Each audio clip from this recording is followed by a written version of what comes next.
The Supreme Court of Nepal has decided to award the Nepal Communist Party to a little-known leader, Rishiram Khattal. With this, the party, registered by Prime Minister Oli and his rival Prachanda in 2018, will cease to exist.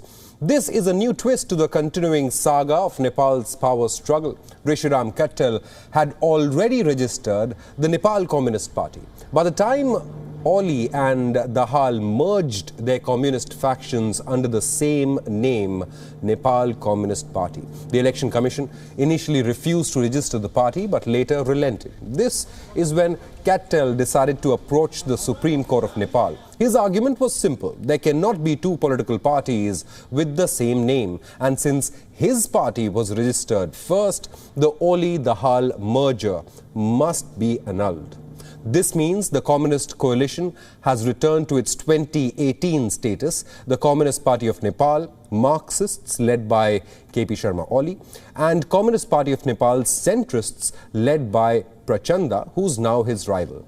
Meanwhile, the Nepalese legislators returned to the parliament today after it was reinstated by the top court. The House was dissolved in December by Prime Minister Oli as he looked to prevent a power struggle, but the top court reversed the decision taken by the Nepal's Prime Minister. The Parliament is all set to witness another showdown now as Prime Minister KP Sharma Oli prepares for a trust vote.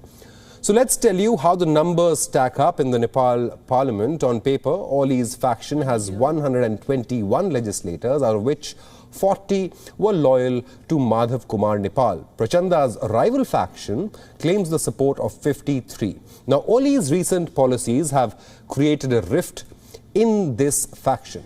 Reports say that these numbers could have changed amid this power struggle. Joining us on this broadcast now is Harsh V. Pant. He's the head of the Observer Research Foundation's Strategic Studies. Mr. Pant, welcome to WION. Thank you so much for giving us your time. You know, as we get you these updates, we are getting live updates from Nepal's parliament where the rival faction led by the Dahal and Nepal have walked out of the parliament. Now, the parliament met today, the lower house met today after the Supreme Court ordered it to do so, but the house was again adjourned after 10 minutes as the Dahal Nepal faction walked out. However, the question remains, what will happen to KP Sharma Oli? As we told our viewers, the Nepal Communist Party is no more. It has been awarded to a lesser known communist leader. So the party is officially split into the previous factions. What will happen to KP Sharma Oli?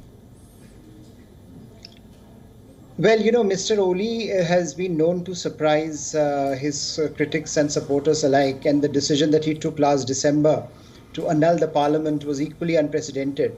So he has run a government which has been quite unprecedented in some ways. He got an unprecedented mandate, but the problems that he has been encountering, his inability to cobble together support for his agenda, those have been, shaping his outlook towards his own governance program and his own legitimacy as a political leader. So what he did last December was to annul the parliament, which was again Supreme Court intervened and said it was unconstitutional, as a result of which we are now looking at parliament being reconvened. So the question for Mr. Oli is that I think he is basically rolling the dice.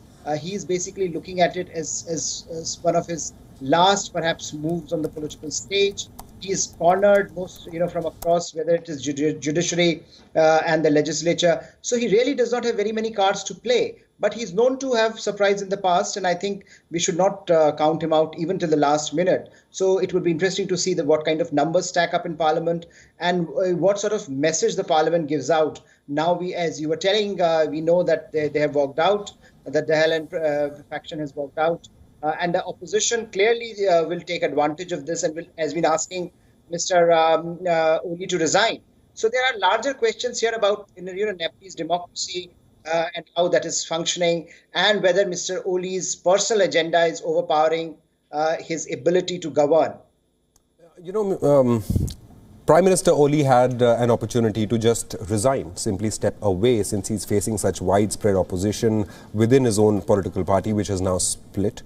However, Oli has come forward and said that he will not resign. He has in fact come forward and said that he will get the majority in the next election. So clearly, he is facing the trust vote inside the parliament and not just stepping aside.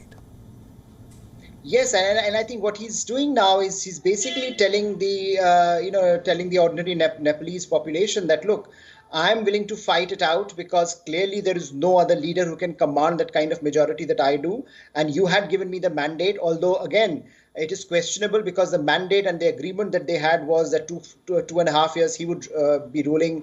He'll be the head of the government, and then you would have 2.5 years to.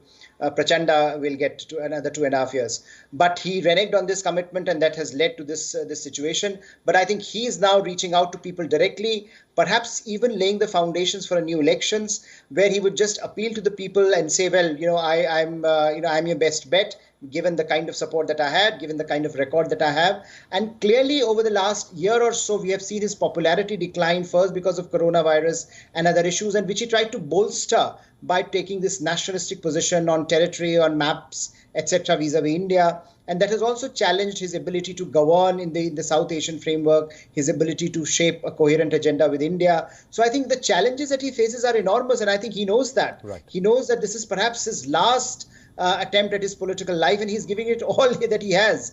Unfortunately, in the process, he is dismantling the foundations of Nepalese democracy, which we know has been very, very vulnerable. And there was a lot of hope that the kind of mandate that he got would perhaps allow Nepal to move forward proactively with the governance agenda, with the political leadership, more focused on governance, but that has not happened. Harsh, one final question to you. New Delhi and Beijing, how will these two countries be watching the developments in Nepal? Well, for both countries, there has been this aspect of a competitive rivalry in Nepal. Though clearly the kind of stakes, the kind of relationships, the kind of linkages that India shares with Nepal cannot be replicated by Beijing. Beijing basically has a state-to-state relationship, which is very substantive now, increasingly growing, and Beijing has relationships across the board, across the political spectrum. But I think with India, the questions are more substantive, because if Nepalese democracy is weakened, then India's periphery gets weakened. For Beijing, that's not a consideration. For China, that's not a consideration. What happens domestically in Nepal, whether democracy blooms, whether authoritarianism blooms, that is beside the point. But for India, it is important to see that democracy flourishes, and therefore what is happening has been a bit of a disappointment on the India side, because despite the fact that India can claim to have relationships across the board, India would certainly like that it is in the long-term interest of Nepal, in long-term interest of India-Nepal relations, and long-term interest of South Asian stability that democracy flourishes in Nepal.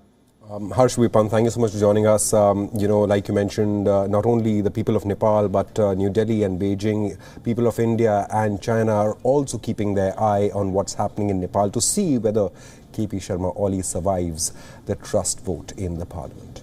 WION is now available in your country. Download the app now and get all the news on the move.